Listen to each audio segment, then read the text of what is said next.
It was past midnight when Liam stumbled into the small, dimly lit train station. The last train was just about to depart, and without thinking, he jumped aboard. The doors slid shut behind him with an eerie hiss, and the train lurched forward into the dark unknown. The fluorescent lights inside the carriage flickered faintly, casting strange shadows across the walls. Liam glanced around. The passengers sat eerily still, their heads bowed or staring straight ahead. Something felt wrong. As he walked down the aisle, his unease deepened. The silence was oppressive. No one was speaking, no rustling of papers, no hum of conversation, just the faint creak of the train's wheels on the tracks.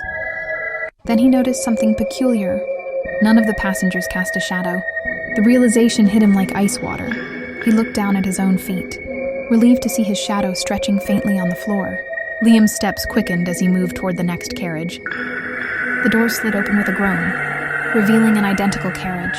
Same flickering lights, same silent passengers. But something was different.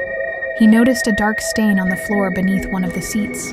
A trail of crimson dragged toward the back of the carriage. His heart pounded, but he pressed on. The next carriage was worse. The passengers sat with their heads tilted unnaturally, their black, hollow eyes staring blankly at him. One woman turned her head too far, a sickening crack echoing through the air. Liam froze. Her lips curled into a grotesque smile, but her face quickly faded, as though dissolving into mist.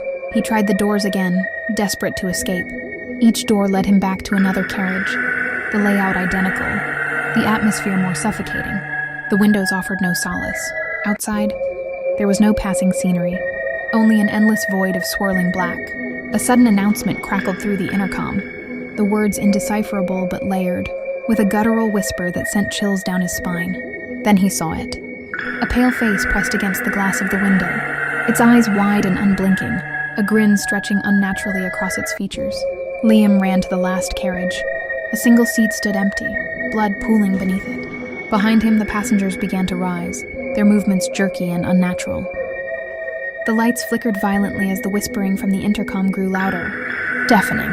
The train screeched to a halt in the middle of a bridge, and Liam glanced out the window. Below, in the dark waters of the river, countless faces stared back at him, mouths moving silently as though calling him to join them. The last thing Liam remembered was a cold hand on his shoulder and the train, lurching forward again. The train arrived at the station the next morning, empty. The only thing left behind was a single ticket, stained with blood reading, "One way only."